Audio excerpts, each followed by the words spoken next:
Hey, thanks for hitting that play button. I'm Filthy Bastard with AO Reliance.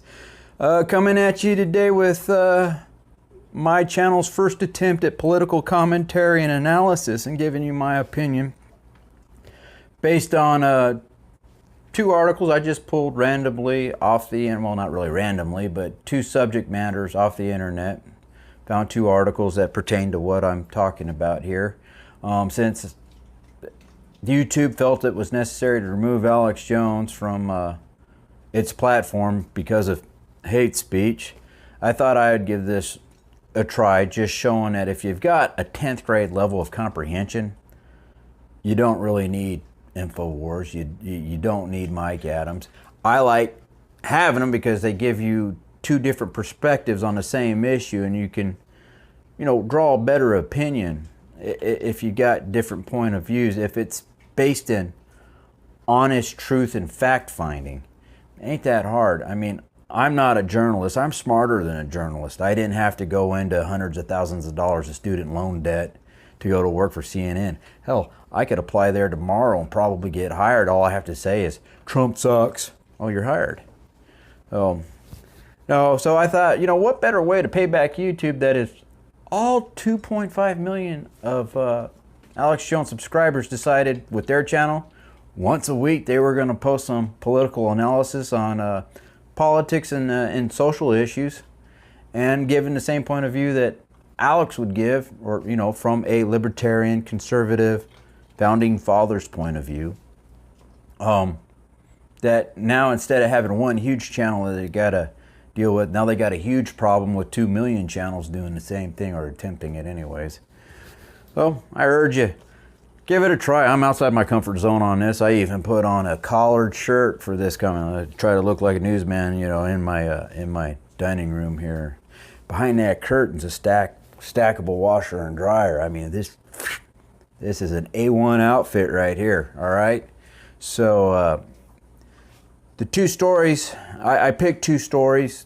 I believe these two stories are interconnected in the globalist endgame. And this is just my opinion based on my research and facts. I'm not giving any links to the articles, but I will give you where they came from, the date they were published, and the title of the article so you can look it up for yourself.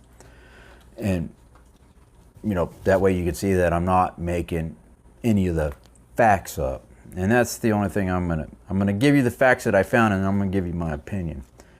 So this first article comes from the UN News, the United Nations. They gotta tell the truth. Why would they lie, huh? Dated 12/11/13th, the title of this article is UN Refugee Chief Seeks Support to Assist Record Number of Internally Displaced People, or refugees. Well, why are they internally displaced? Well, we're going to get to that. In this article, they note three countries in particular: Syria, Central African Republic, and the Democratic Republic of the Congo. Now, we all know what's going on in Syria. We all got a pretty good idea what's there, but I think my point of view on this is going to open some people's eyes maybe. And if I'm totally off base, by all means, bring me the facts. You bring me the facts and you're right, I'll agree with you. I'll say, all right, you're right, I was wrong, let's move on. All right, cool, thanks for the help. So we all know what's going on in Syria. Don't know too much about Central Africa and Democratic Republic of the Congo, so what I decided to do is, well, let's see what these three countries got in common. Location, well, they're kind of on the same side of the world. They're equator-ish, Middle East, Central Africa, Southern Hemisphere, so they share kind of the same place. Beyond that, I went to look up what their natural resources were. And as far as the two African countries, on paper, they should be two of the wealthiest nations on the face of the planet, and they're not. It's because they're run corruptly by globalist puppets, I would imagine would be the reason, but that's not the point of this commentary today. But on paper, gold, diamonds, timber, hell, they got all the fresh water you could ever ask for with the Congo running right there, right? But the thing that caught my eye was uranium. They both got huge deposits of uranium.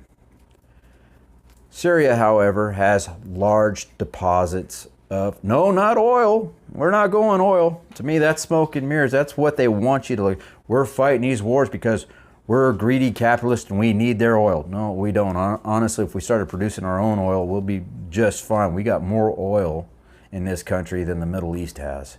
So oil is the diversion. What they don't want you to look at is lithium. Why lithium?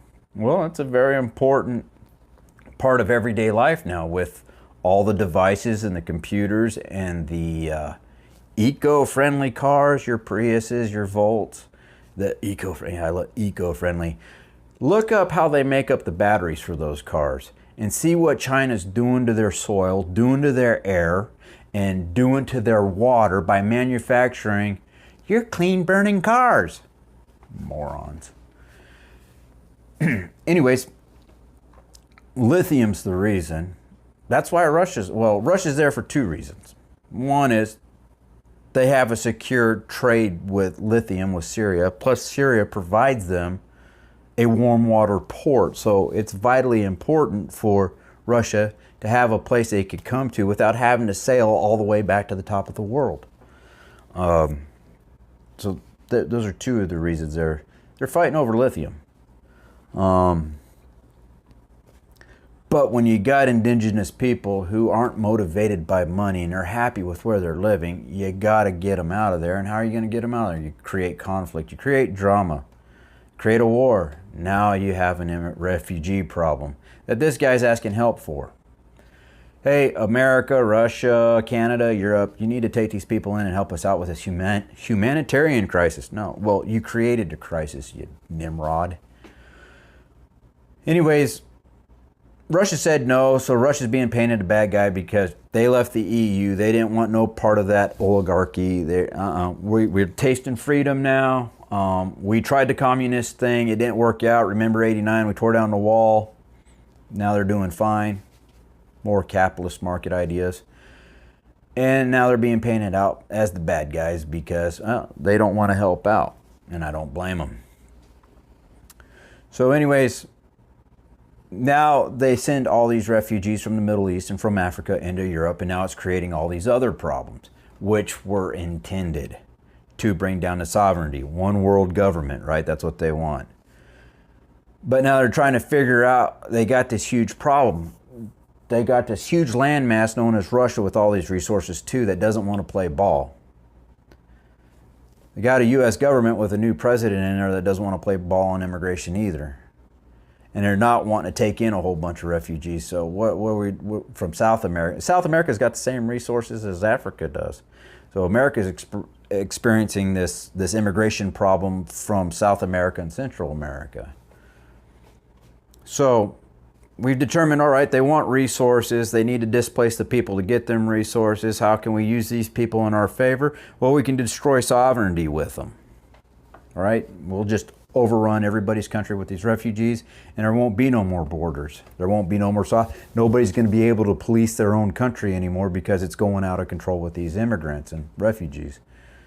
So then the second story is from The Sun, dated 1/25/17, and I forgot to write down the article, but it was basically why the billionaires are buying up islands. Well, for bunkers, that's what this article is about. The two places they note in particular is Hawaii and New Zealand. Oh my God. Buying up these islands and or buying up portions of them, building bunkers for nuclear war is what their deal is. But let's look at what is Hawaii in the middle of the Pacific around nowhere else, and New Zealand in the southern hemisphere. Well, wait, Africa and South America with all these resources are in the southern hemisphere too, and we're sending all the people into the north. All right, well, Russia's the bad guy and they're a nuclear power, and we're trying to pit NATO, which is the North Atlantic, northern hemisphere, nations against Russia. Of course, if it goes into a global war, China's going to probably side with Russia. So now you got huge superpowers in the Northern Hemisphere with nuclear weapons getting ready to go to war. Endgame. Move all the people from the Southern Hemisphere that are no good to you, that you have no need for, that are worthless to you. Put them in the same damn spot where we're going to launch a false flag event to start a nuclear war between the major superpowers, and we get our mass extinction event. We are able to wipe out Russia and the US and get rid of all the third worlders in one fell swoop. Meanwhile, we'll just kick it down here in the South until things clear up, and then we'll go and repopulate Africa and South America and all its natural resources. I don't think it's a very smart plan, because if one country launches all their nukes, every other country is going to launch all their nukes. The entire world's going to be engulfed in nuclear fallout, and there ain't going to be nothing worth a shit for a long time anywhere. So I don't think that was a very sound plan, but I think that's what they're looking for. They're looking for, let's get everybody we don't want in one spot, have a nuclear event, and we get rid of them all. That's just my filthy thought on that. And that's how you deduce and comprehend. And if I'm wrong, hey, point out those articles and facts that, hey, you know, your opinion on this is way out there. I think it's a lot more localized than what you're saying there, filthy. By all means, share it with me. Change my mind. I'm open to debate. Just my opinion anyways. But hey, this has been the first installment of Filthy Thoughts. Tell me what you think about it. If you think this is a good idea, produce your own video. Put it on YouTube. Give YouTube 2.5 million reasons why they need to ban you. They're going to have to ban so many people, they ain't going to have enough time. So maybe they'll decide, hey, we'll just give Alex Jones his channel back, and these other 100,000 people could go away. You know, the enemy you know is better than the one you don't, I guess. But anyways, take care, have fun, and tell me what you think about this concept. Thanks.